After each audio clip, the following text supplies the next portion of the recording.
우리가 다니는 직장에서, 학교일 수도 있고요, 병원일 수도 있고요, 군대일 수도 있겠습니다. 또 비즈니스를 하는 분들도 있을 수 있습니다. 우리의 상관 되시는 믿지 않는 분들이 우리를 바라볼 때, 물론 우리가 복음을 전한다고 해서 다 우리의 신앙에 동의하지는 않습니다. 우리의 동료, 또 우리 아래에 있는 분들, 우리 위에 계신 분들이 동의하지는 않습니다. 그럼에도 불구하고 오늘 성경에서 우리가 알 수 있는 것은, 적어도 다니엘은 그 섬기는 왕이 개종을 해서 유대교를 믿는 신앙인이 된 것은 아니지만, 적어도 다니엘은 그 하나님을 항상 섬기는 사람이다. 변하지 않고 무슨 일이 있어도, 비록 나에게 충성되고 정직하고 능력 있는 내가 총애하는 신하이긴 하지만, 그래도 그가 궁극적으로 최종적으로 섬기는 자는 내가 아니고 자기의 하나님이다 라는 걸 알 수 있었습니다. 다니엘의 나이가 이때 몇 살이었을까요? 다니엘서 1장에 보면 청소년 시절에 잡혀왔습니다. 성경에서 청소년, 이렇게 유th 하면 14세, 15세, 13세 이 정도 나이가 됩니다. 자, 이제 다니엘이 이제 9장에 보시면 예레미야 선지자가 이 포로 생활이 70년이 되면 끝날 것이다 라는 걸 알고 하나님 앞에 금식하며 기도하기 시작합니다. 다시 말하면 이 본문에 있을 당시 다니엘의 나이는 적어도 80세가 넘었다는 것입니다. 80세에서 80세 중반입니다. 그런데 다니엘은 그 나이가 되어서도 그 주변에 있는 사람들이 저 사람 자기 하나님을 늘 섬기는 사람, 괴로운 일이 있을 때에도, 어려운 일이 있을 때에도, 아주 인생의 위기가 닥쳐와도 하나님을 바라보는 사람, 이런 이미지가 있었습니다. 여러분과 저는 어떨까요? 한 직장에 5년, 10년, 15년, 작은 시간일 수도 있지만 시간이 지나면서 우리 주변에 있는 사람들은 우리를 볼 때, 누구누구? 나는 그가 말하는 예수는 믿어지지 않지만 적어도 그는 자기가 주라고 고백하는 그리스도를 정말 믿고 따르는 사람이야. 그런데 월요일부터 그 다음 월요일까지 매일매일, 휴일에도 내가 보면 주님을 섬기고, 또 직장에서도 주님을 섬기는 사람이야. 이런 말을 듣는다면 우리는 하나님 앞에 복된 사람 아닐까요? 저는 여기 있는 여러분 모두와 제가, 저희를 아는 사람들이 당신이 말하는 그 하나님을 정말 항상 섬기는 사람입니다 라고 인정해 주기를 바랍니다. 혹시 우리가 그러한 고백을 듣기 어려운 상황에 있다면 오늘 말씀을 통해서 우리가 그렇게 변화되는 은혜가 있기를 바랍니다. 23절에 보면 우리가 이 본문은 너무 잘 아는 것입니다. 이제 다리오 왕이 30일 동안 자기 외에는 누구에게도, 어떤 신에게도 간구하지 말아라, 기도하지 말아라, 예배하지 말아라. 만약 이것을 어길 경우에는 사자굴에 던져 넣겠다. 다리오 왕이 이 법을 먼저 만든 건 아니죠. 다니엘이 3명의 총리 중에 가장 높은 총리가 될 것을 이제 알아차린 경쟁자들이 시기와 질투 가운데서 이 히브리 노예 출신이었던 다니엘을 어떻게 해서든지 끌어내고 없애려고 이러한 괴계를 꾸민 것이고, 다리오 왕은 다니엘을 사랑했음에도 불구하고 어리석었죠. 자기를 최고로 높이려는 죄의 욕망 가운데에서 이 죄된 제안을 받아들이게 된 것입니다. 그런데 다니엘은 왕의 조서에 낙인이 찍힌 것을 알고도, 이것이 이제 법으로 제정되었고 이제 이 법이 시행될 수 있음을 알면서도 그 전에 자기가 습관을 쫓아 기도하듯이 하루에 3번 자기 집에서 기도를 했고, 그것을 지켜본 신하들이 왕에게 가서 신고를 하고, 이제 왕도 백방으로 처음에는 건져내려고 했으나 자기가 도장을 찍어서 법으로 만든 것은 왕이라도 어쩔 수 없기 때문에 이제 다니엘을 사자굴에 넣게 되었습니다. 여러분 너무나 잘 알듯이 이 사자굴에서 하나님이 천사를 보내어서 이 사자들의 입과 손과 발을 묶으셔서 다니엘이 살아나게 되었습니다. 23절에 보니까 이는 그가 자기의 하나님을 믿음이었더라. 자, 이 사자굴에서 정말 죽을 수밖에 없는 상황 가운데에서 건짐을 받게 된 원인이 뭐냐? 이 성경, 즉 성령님께서 쓰신 이 책에서는 그 이유를 다니엘이 자기 하나님을 믿었기 때문에 건짐받았다, 이렇게 얘기하고 있습니다. 자, 다니엘이 하나님에 대해 뭘 믿었다는 걸까요? 하나님은 이 세상에 한 분밖에 없고 다리오나 이 바벨론의 제국의 메데와 바사의 제국에서 믿고 있는 신들이라는 것은 사실 신이 아니다, 우상이다 라는 내용이었을까요? 어떤 거를 믿었다는 것일까요? 하나님에 대한 그런 객관적인 진리를 넘어서서 여기에서 하나님을 믿었다는 것은 인생의 어떤 순간에서도 하나님을 경배하는 것이 가장 우선되어야 하고 그것이 가장 가치 있는 일이다. 또 내가 절대절명의 위기에 처했을 때 하나님이 전능하시기 때문에 나를 건져주시겠지만 그러나 서로 나를 건져주지 않는다 하더라도 나는 하나님만 의지하고 내 인생을 향해서 내리신 하나님의 최종적인 처분을 받아들이겠습니다 라는 것이죠. 사실 이러한 고백은 3장에 이미 다니엘의 세 친구들이 느부갓네살 왕이 세운 금신상에 절하지 않으면 풀무불에 던져서 태워 죽이겠다라고 협박하고 이 세 명이 잡혀왔습니다. 왜 다니엘이 없는가 궁금해하는 분들이 많이 있었습니다. 어쩌면 순서대로 절을 했기 때문에 다니엘 차례가 아직 안 왔을 수도 있겠죠. 그러나 이 세 명의 친구들의 신앙 고백은 다니엘의 신앙 고백과 동일한 것입니다. 3장 16절에 그들이 마지막으로 회유하는 느부갓네살 왕에게 이렇게 얘기합니다. 느부갓네살이여, 우리가 이 일에 대하여 왕에게 대답할 필요가 없나이다. 왕이여, 우리가 섬기는 하나님이 계시다면 우리는 그렇게 믿는데 우리를 맹렬히 타는 풀무불 가운데서 능히 건져내시겠고, 왜냐하면 우리는 하나님 말씀에 순종하거든요. 10계명 제1계명이 뭐죠?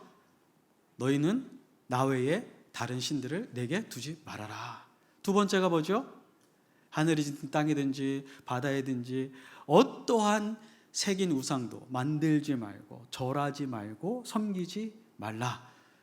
하나님의 책에 기록된, 성경에 기록된 그 하나님의 뜻에 우리는 순종할 뿐입니다. 그러니 하나님께서 신실한 종들을 건져내실 것입니다. 그러나 거기까지만 했다면 문제가 많죠? 왜 그럴까요? 여러분, 히브리서 11장에 보면 믿음의 영웅들이 나오지 않습니까? 근데 그 믿음의 영웅들의 마지막 편을 이렇게 볼 때에 칼에 죽은 자도 많고, 톱으로 두동강이 나서 죽은 자도 있고, 돌에 맞은 자도 있고, 스데반 집사님 같은 경우에는 돌에 맞아 죽으셨죠. 짐승들처럼 율이 방황했다. 하나님이 때로는 건져주시지만 때로는 건져주지 않으실 때가 있습니다. 그 대신 하나님의 임재 가운데로 아주 깊은 직접적인 임재 가운데로 불러가실 때가 있는 것입니다. 지금 다니엘의 세 친구들은 진정한 믿음이 무엇인가를 이 이방인 느부갓네살 왕에게 선언한 것입니다. 능히 건져내시겠고 왕의 손에서도 건져내시겠습니다. 18절, 그렇게 하지 아니할지라도 왕이여, 우리가 왕의 신들을 섬기지 아니하고 왕이 세우신 금 신상에도 절하지 아니할 걸 아십시오. 살아나겠지만 혹시 전능하신 하나님께서 우리보다 더 뛰어난 지혜와 선하신 그 비밀스러운 섭리 가운데 아니다, 너희들은 이 죽음을 통해 나의 영광을 나타내야 된다. 그리고 나는 너희들을 지금 나의 임재 가운데로 바로 불러가겠다라고 결정한다 하더라도 우리는 그것을 받아들일 것이고 우리는 그런 하나님을 여전히 찬양하고 사랑할 것임을 당신은 알아야 합니다. 이게 신앙입니다. 어려울 때 건져주시면 믿고 어려울 때 내 뜻대로 건져주지 않으면 못 믿겠다는 것이 신앙이 아니라, 진짜 신앙은 어떤 상황이 되더라도 하나님만 믿고 하나님만 사랑하겠습니다. 이것이 바로 평생토록 하나님을 믿었던 사람들의 태도인 것이죠. 이렇게 다니엘도 사자굴에 들어가면 내가 건진받을 것이다 라는 무슨 계시를 받은 거 없습니다. 그리고 우리는 이미 성경을 읽었기 때문에 알 수 있지만 이 성경은 이 사건 이후에 기록된 것이기 때문에 다니엘도 이 다니엘의 세 친구들처럼 아주 명확하게 확신할 수는 없었습니다. 그럼에도 불구하고 사자굴에 들어가서 죽을 수도 있다는 위험 가운데서도 하나님 앞에 나아간 것이죠. 어떻게 이렇게 죽음의 순간에도, 그리고 어쩌면 하나님께서 나의 억울함을 공개적으로 신원해 주지 않을 수도 있고, 세상에서는 그냥 억울한 채로 내 인생이 끝날 수도 있지만, 그럼에도 불구하고 나는 그 하나님의 선하심과 은혜로우심과 긍휼하심을 믿고 그것을 하나님의 처분을 받아들이겠습니다 라는 신앙을 가질 수 있었을까요? 첫째, 다니엘은 하나님의 말씀의 종이었습니다. 오늘 우리가 읽진 않았지만 이 다니엘의 대적들이 다니엘을 무너뜨리고자 할 때에 3, 4절에 보면 너무나 다니엘이 충성스러운 종이고 의로운 종이었기 때문에 국가의 총리직을 수행하는 이 방면에서는 흠을 찾을 수가 없었습니다. 그래서 어떻게 했냐면 자기들끼리 모여서 5절에 보니까 이 다니엘은 그 하나님의 율법을 어기도록 만들지 않으면 절대 이 다니엘을 무너뜨릴 수가 없다. 이 다니엘의 대적들도요, 다니엘에게 중요한 게 무엇인지 알고 있었습니다. 다니엘에게 중요한 게 뭐라고요? 하나님의 율법. 하나님의 율법이 다니엘에게는 왕의 명령보다 더 중요했습니다. 다니엘이 누구죠? 선지자입니다. 선지자는 하나님의 계시를 받아서 그 계시를 전달하는 말씀의 종이죠. 말씀만 받아서 전달하는 기능자였을 뿐만 아니라 다니엘은 실제로 말씀을 굉장히 사랑했습니다. 오늘 여기 10절에 보면 자기 집으로 돌아가서 윗방에 올라가 예루살렘으로 향한 창문을 열고 이렇게 기도하지 않습니까? 여러분, 다니엘이 왜 예루살렘을 향해서 창문을 열고 기도했을까요? 열왕기상에 보면 솔로몬이 성전을 지으면서 하나님께 드린 기도가 있죠. 어떤 기도를 그때 했었습니까? 하나님, 우리 백성들이 혹 범죄한 다음에 이 하나님의 전을 향해 손을 들고 기도하면서 회개한다면 하나님 그들을 건져 주시옵소서, 회복하여 주시옵소서.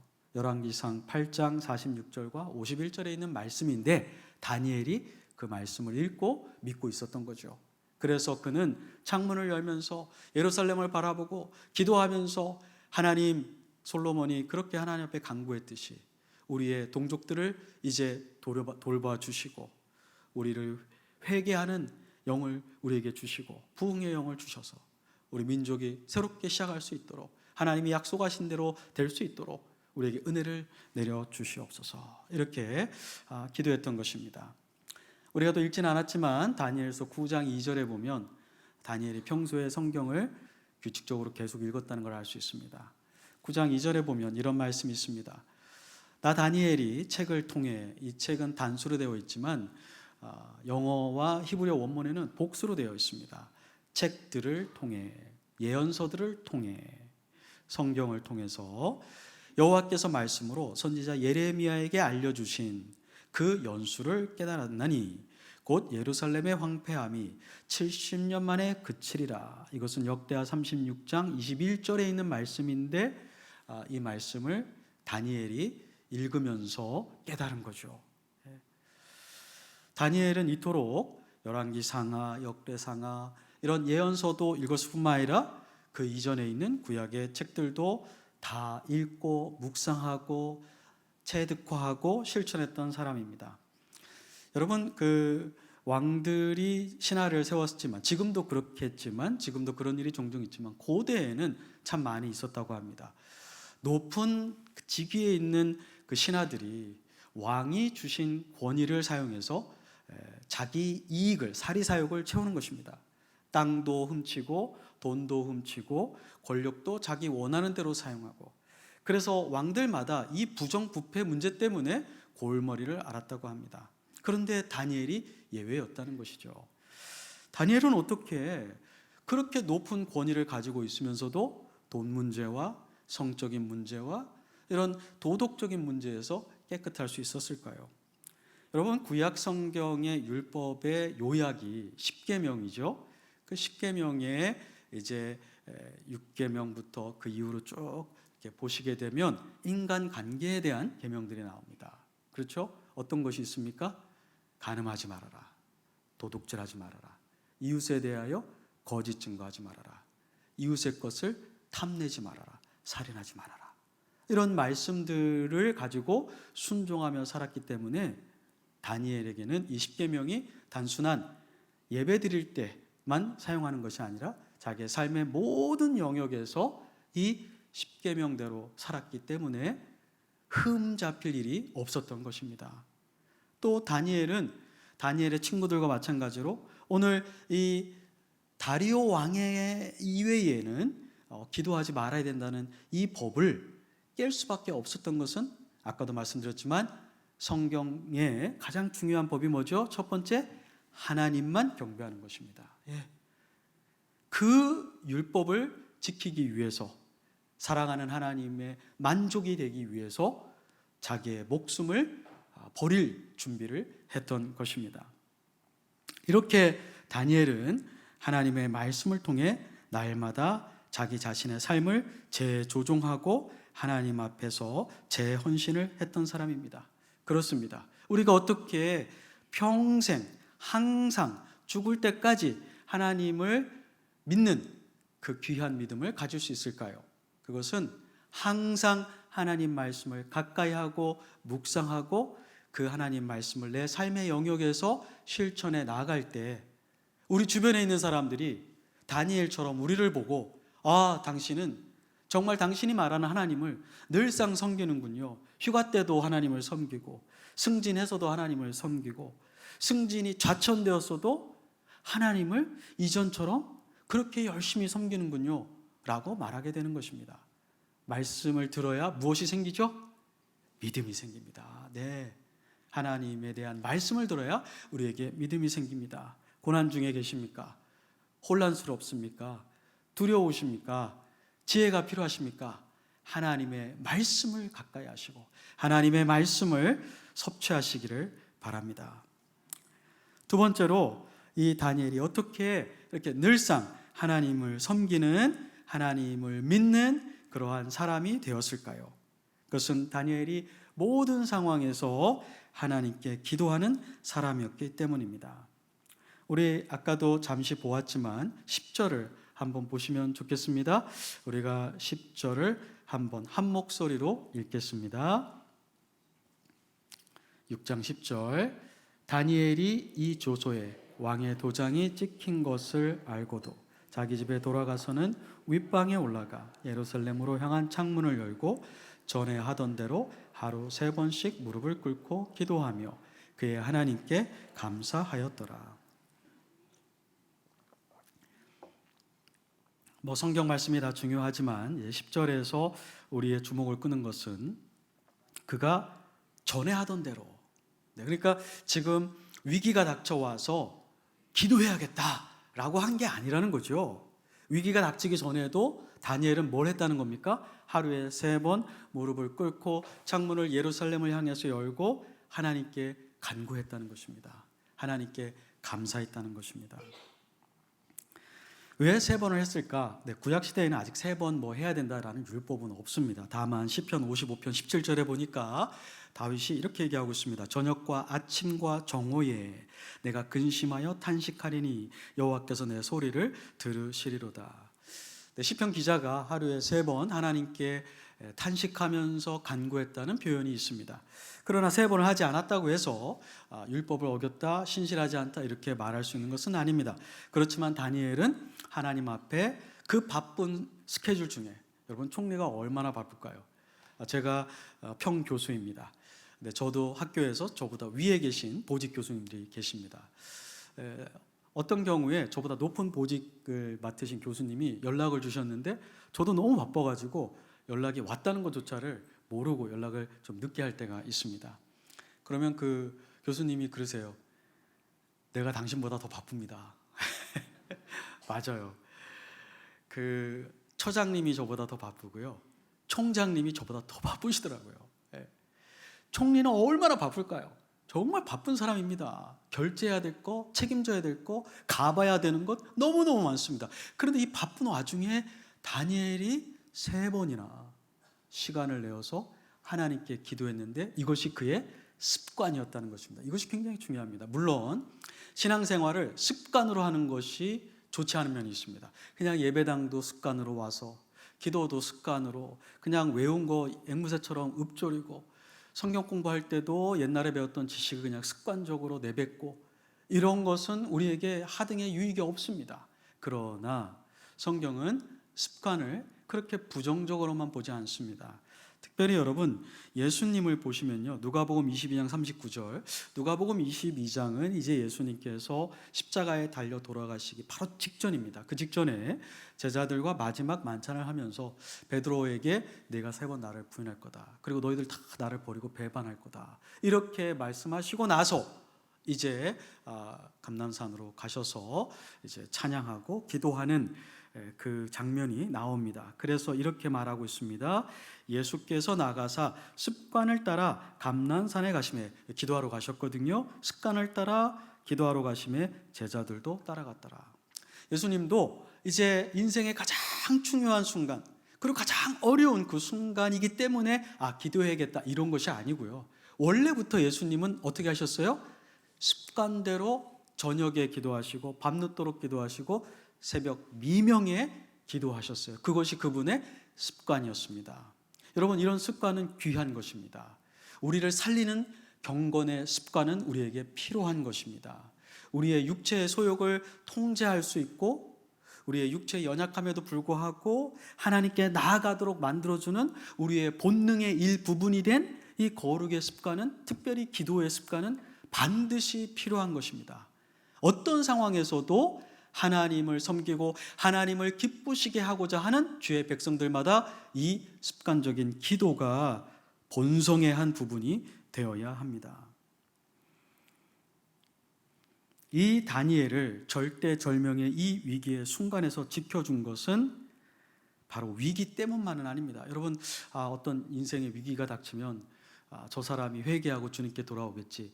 가끔씩은요, 정말 그 주님을 떠나서 이렇게 내 마음대로 사시던 분들이 예상치도 못한 큰 환난을 겪으면서 주님께 돌아올 때가 있습니다.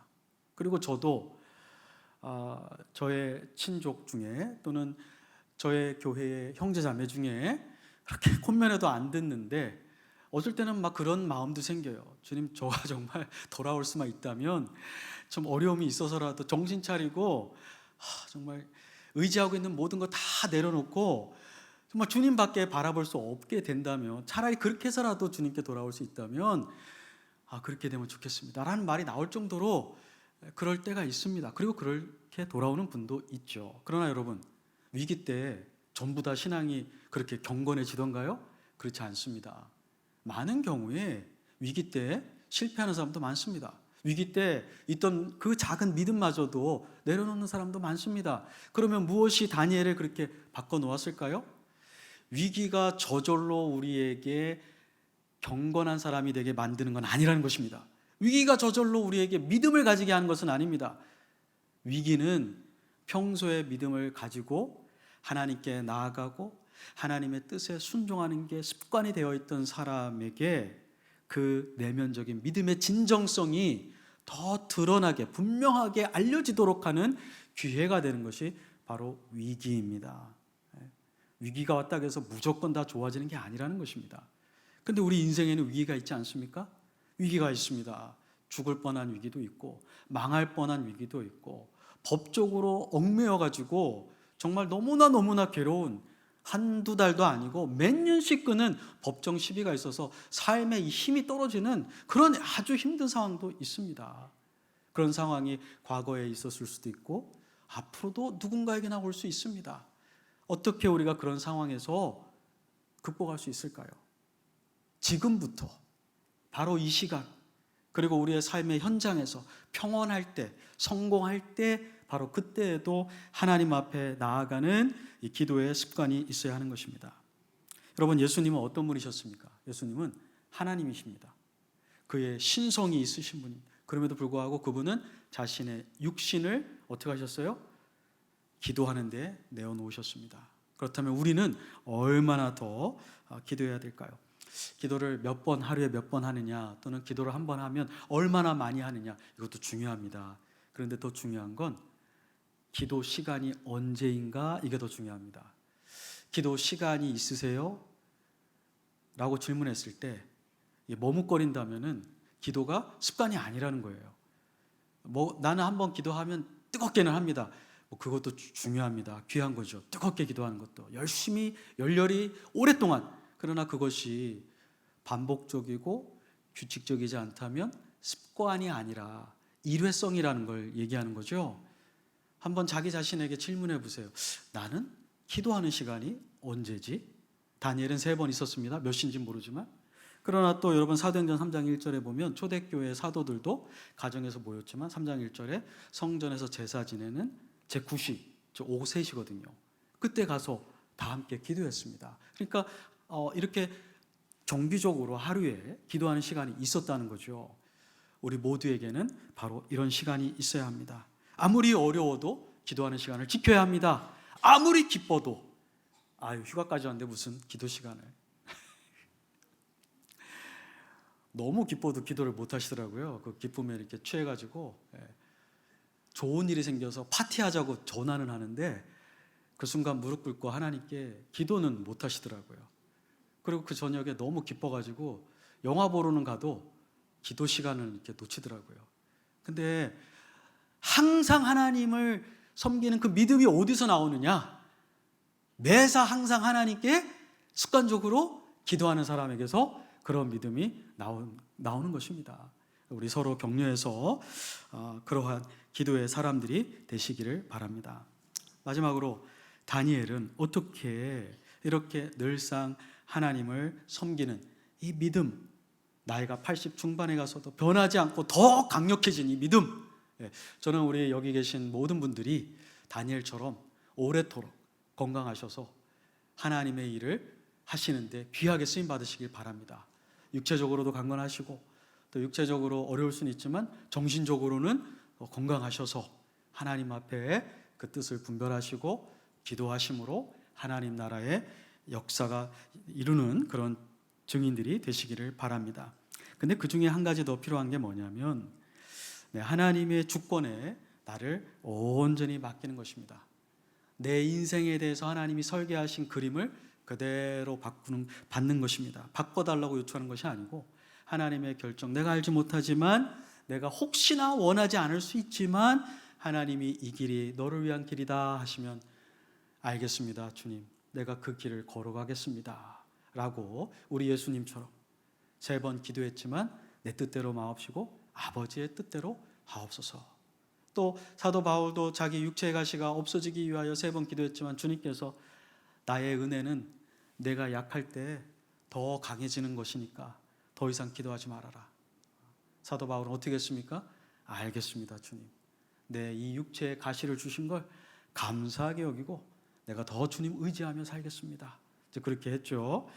자, 여기에 보시면은 다니엘이 굴에 들어갔습니다. 근데 다니엘이 발버둥 치거나 울부짖거나 그러지 않았어요. 왜냐하면 이미 다니엘은 자기 생명을 주님께 맡겼기 때문입니다. 여러분, 사자굴에 들어갈 때 다니엘의 인생의 가장 큰 위기였다고 생각하실 수도 있습니다. 저도 그렇게 생각했었습니다. 그런데 다니엘이 싸웠던 가장 치열한 영적인 싸움은요, 이때가 아닙니다. 이건 이미 끝난 다음에 들어온 거고요. 가장 치열한 영적인 싸움은 왕의 도장이 그 조서에 찍혔다는 걸 알고 습관을 쫓아 기도하러 가기 바로 그 사이입니다. 그리고 평소에 다니엘이 기도하던 그 침실이든 기도의 장소이든 그곳에서 이미 다니엘은 순간순간 자신을 하나님께 온전히 내 생명은 주의 것입니다. 나의 생명은 주의 것입니다. 아까 우리가 찬양 불렀죠? 나의 생명은 주의 것입니다. 주님 원하는 대로 하십시오. 살든지 죽든지 나는 주님 뜻대로 하겠습니다.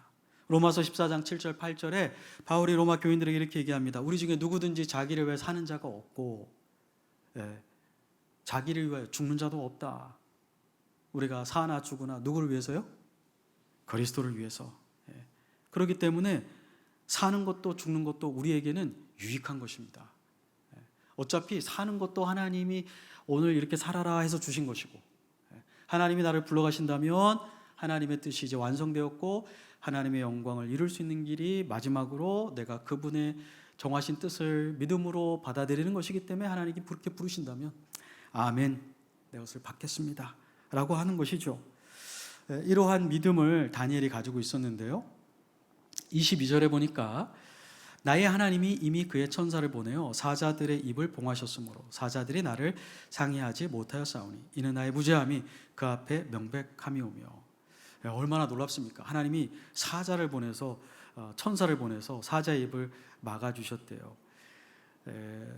동물원에 가서 이런 걸 실습하면 안 됩니다. 큰일 납니다. 나는 다니엘도 아니고 뭐 지금 뭐 법령에 그 처분을 받는 것도 아니고, 홍해가 갈랐다 그래서 우리 어르신들이 막 그 바닷가에 가지고 걸어다니면 큰일 난다 그러잖아요. 이제 그건 끝난 겁니다. 한 번에 있었던 것이고. 그런데 중요한 건 성경에 하나님이 천사를 보내서 주의 백성들을 구원할 때가 있습니다. 엘리사하고 게하시도 어떻게 됐습니까? 이 아람 군대가 와서 도단이라는 도시를 확 둘러싸가지고 잡아가려고 할 때 눈 떠보니까 게하시가 막 깜짝 놀란 거예요. 이제 죽게 생겼거든요. 그래서 자기 주인을 깨워가지고 우리 죽게 되었습니다 할 때 선지자가 기도해서 하나님 이 젊은 종의 눈을 열어주십시오 하고 딱 보니까 뭐가 있었습니까? 아람 군대보다 더 많은 불군대들이 그냥 그 주변에 다 둘러싸여 있었지 않습니까? 하나님이 보호하시기 위해서 보내시는 거죠. 여러분, 사도행전 12장에 보면 베드로가 이제 내일이면 처형을 받습니다. 헤로도 왕이 잡아가지고 이제 밤에 마지막 밤을 감옥에서 지내는데 누가 왔죠? 하나님이 보낸 천사가 와서 깨워서 데리고 나가서 구원해 주지 않았습니까? 그리고 그 천사는 이제 하나님께 돌아갔습니다. 그래서 어떤 분들은 수호천사라는 개념을 가지고 있습니다. 수호천사라는 개념은 성경적이지 않습니다. 왜 그러냐면은 수호천사라는 개념은 날 때부터 죽을 때까지 하나님이 우리 한 명 한 명에게 늘상 나와 동행하도록, 그래서 나를 지켜주도록 하는 천사가 있다, 이렇게 믿는 것인데, 성경에 보면 하나님이 가끔씩 천사를 보내서 그 고난 중에 있는 하나님의 종을 건져 주시긴 하지만 천사들은 돌아갑니다. 원래 왔던 그곳으로, 하나님 보내셨던 그곳으로 돌아가게 되어 있고 우리와 늘상 동행하는 건 아닙니다. 또 하나, 우리가 하나님 이런 어려운 상황인데 천사를 보내주세요, 이것도 합당한 기도 아닙니다. 여러분, 다니엘이 여기서 주여 천사를 보내주옵소서 그렇게 했나요? 아닙니다. 하나님이 주권으로 보내시는 거예요. 하나님은 사자의 눈을 멀게 할 수도 있고 사자의 입을 막을 수도 있습니다. 천사를 보내지 않고도. 하나님은 또한 다른 사람을 보내서 다른 군대를 일으키셔라도 하나님이 원하신다면 구원할 수 있습니다. 다만 하나님은 이 순간에 천사를 보내어 사자로부터 다니엘을 구원해서 다니엘이 무죄함과 하나님이 어떠한 분이신가를 이 만천하에 드러내기로 결정하신 것입니다. 그렇기 때문에 우리가 기도할 때에 비록 성경에 하나님께서 때때로 정말 천사를 보내어 우리를 건져낼 수는 있으나 우리가 하나님께 그것을 요구하는 기도를 함부로 해서는 안 된다는 것입니다. 우리는 주권자가 아닙니다. 내 이 어려운 처지에 벗어날 방법은 하나님께서 결정하는 것입니다. 다만 우리는 어떻게 해야 될까요? 여기 11절에 있지만 다니엘이 자기 하나님 앞에 기도하며 간구하는 것입니다. 우리가 하나님께 간구하는 건 필요합니다. 우리의 이 어려운 처지에서 건짐을 받기를 위해서 기도하는 건 필요합니다. 빌립보서 4장 6절에도 아무 일에든지 너희는 어떻게 하라고요? 염려하지 말고 모든 일에 어떻게 하라고요? 기도와 간구, 근데 감사함으로 하나님께 아뢰라. 그럼 7절, 하나님의 평강이 그리스도 예수 안에서 너희 마음과 생각을 지켜주시리라. 근데 성경은요, 어떠한 방식으로 라고는 안 나와 있습니다. 그것은 하나님의 주권에 달린 거예요. 그리고 하나님의 구원하심이 꼭 내가 원하는 방식으로 생각했던 방식으로 건진받는 것은 아니라는 것입니다. 그래서 에스더도 자기 남편이 왕에게 나아가야 될 때 어떻게 얘기했습니까? 죽으면 죽으리라. 하나님이 산다고 얘기 안 하셨어요. 그렇지만 하나님 의지하여 나아가 보겠습니다. 근데 하나님께서 그 순간 나를 죽도록 내버려 두신다면 그래도 나는 믿고 하나님을 의지하고 그런 하나님을 나의 하나님으로 선언하고 내가 살겠습니다. 이렇게 얘기했던 것입니다. 이렇게 그리 아니할지라도 나를 내가 원하는 방식과 원하는 시간에 살려주지 아니할지라도 왕이여 아시옵소서. 우리는 왕에게 절할 수 없고 왕의 신상에도 절할 수 없습니다. 다니엘의 세 친구들은 신상, 새겨놓은 신상 때문에 문제가 있었지만 다니엘은요, 살아있는 우상인 다리오 왕, 이 앞에서 지금 당연하게 담대하게 선포한 것입니다. 여러분, 우리 인생 가운데 혹시 우상 없나요? 하나님보다 더 두려워하는 존재가 우리 인생 가운데 있지 않습니까? 어떤 상황이 있지 않습니까?